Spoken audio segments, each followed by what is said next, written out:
L'éducation physique et sportive, l'EPS. On en a tous fait, on a tous des souvenirs, bons ou mauvais. Mais est-ce qu'on s'est déjà demandé d'où ça venait vraiment? Aujourd'hui, on va plonger dans l'histoire un peu folle de l'EPS en France. Et vous allez voir, c'est une histoire pleine de contradictions, un vrai champ de bataille d'idées où s'affrontent depuis plus d'un siècle des visions totalement opposées du corps et de l'école. Dès le départ, en fait, les questions qui fâchent sont posées. Est-ce que l'école doit privilégier le sport de compétition ou plutôt une gymnastique pour tout le monde? Est-ce qu'on vise la performance à tout prix ou d'abord la santé? Et au fond, on cherche à former quoi? Des citoyens costauds ou des athlètes de haut niveau?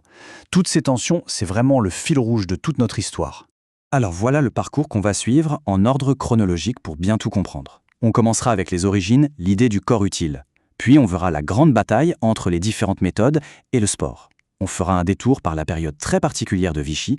Ensuite, on parlera de la déferlante du sport après-guerre, avant d'aborder le grand virage qui place l'élève au centre. Et on terminera en se demandant si, finalement, ce débat n'est pas éternel. Allez, on remonte le temps. On part à la fin du 19e siècle. À cette époque, l'éducation physique, c'est avant tout un outil au service de la nation. Pour bien comprendre, il faut se remettre dans le contexte. On est juste après la terrible défaite de 1870 contre la Prusse, il y a une vraie angoisse nationale. Et l'école de la Troisième République reçoit une mission très claire. Il faut régénérer le pays. Comment?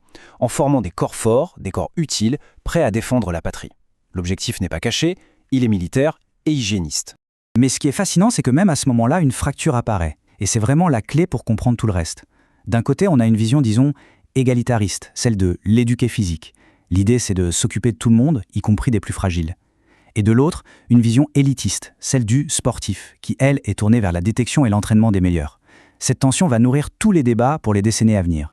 On avance un peu et on arrive dans l'entre-deux-guerres. La société se passionne de plus en plus pour le sport. Mais à l'école, croyez-moi, la bataille des philosophies fait rage. Ce conflit est incarné par deux figures emblématiques. D'un côté, Georges Hébert, avec sa fameuse méthode naturelle. Son credo, une éducation physique pour tous, basée sur des gestes de la vie de tous les jours, en pleine nature. De l'autre, on a l'idéal olympique de Pierre de Coubertin. Pour lui, le sport, c'est un outil de sélection des élites pour la compétition. En gros, l'un veut éduquer la masse, l'autre veut entraîner une minorité qui performe. C'est le jour et la nuit. Et cette citation de Georges Hébert en 1926 résume tout. C'est limpide. Pour lui, le plus urgent, ce n'est pas de fabriquer des champions, c'est de s'assurer que l'ensemble des jeunes reçoivent une éducation physique de base. C'est une critique en règle du modèle sportif qu'il trouve trop exclusif et pas assez complet. Et puis, arrive le désastre de 1940. Cette défaite va provoquer un véritable tremblement de terre. Le régime de Vichy va pointer du doigt la jeunesse, accusée d'une sorte de faillite morale et physique, et il va lancer une réforme massive, autoritaire, de l'éducation physique. Le discours officiel de l'époque est extrêmement ambitieux, et surtout très très chargé idéologiquement. La nouvelle éducation générale et sportive, l'EGS, ne doit pas juste renforcer les corps, non, elle doit carrément inculquer des valeurs morales. La discipline, l'altruisme, le sens du devoir, et tout ça dans un projet global de régénération de la race. Les mots sont forts. Et pour bien marquer le coup, les moyens affichés sur le papier sont colossaux. Imaginez un peu, dans les écoles primaires, les horaires d'ESG peuvent grimper jusqu'à 9 heures par semaine. C'est juste énorme, un chamboulement total des programmes. Ça impose aussi aux instituteurs une discipline qu'ils ne connaissent pas forcément très bien. Sauf que, entre le grand discours politique et la réalité du terrain, il y a un monde. C'est l'époque des pénuries. On manque de tout, surtout de matériel et d'installation. Les archives montrent bien que beaucoup de maires, surtout dans les petites communes, sont complètement dépassés par les coûts et n'ont tout simplement pas les moyens. Le grand projet de Vichy, il va très vite se fracasser sur le mur de la réalité. Après la guerre, on entre dans une période assez confuse pour l'EPS. Il y a de l'instabilité, on cherche une nouvelle identité. Et c'est cette période de flottement qui va, au final, consacrer le triomphe du modèle sportif.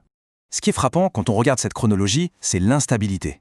Les textes officiels se succèdent à une vitesse folle. En 1945, on veut rompre avec Vichy, mais on garde un contrôle très strict. 1959, c'est une simple transition. Mais le vrai tournant, le voilà. C'est 1962. Une circulaire qui impose une logique d'évaluation et de compétition. La machine est lancée, et ça aboutit en 1967, où là c'est officiel, le sport devient le roi de l'EPS. Et cette circulaire de 1962, c'est un cas d'école politique. C'est vraiment une manœuvre très fine. Le pouvoir politique de l'époque veut imposer sa vision sportive. Mais il sait que l'inspection générale, plus pédagogue, est réticente. Alors que fait-il? Il la contourne. Le texte est envoyé directement au chef d'établissement et leur dit en gros « Maintenant, c'est à vous d'organiser la compétition ». C'est un coup de force qui change complètement la donne. Alors concrètement, qu'est-ce qu'elles nous disent ces fameuses instructions de 1967, celles qui officialisent la sportification de l'EPS? D'abord, l'objectif est limpide, former des sportifs et aussi des futurs dirigeants. Ensuite, le prof devient une sorte de programmateur d'activités sportives. On lui parle de liberté, mais c'est un peu un piège. En réalité, cette liberté est totalement conditionnée par des objectifs de performance. Et pour faire passer la pilule, on enrobe le tout d'un discours scientifique pour montrer que c'est moderne et indiscutable. Mais ce modèle du tout-performance ne va pas durer éternellement.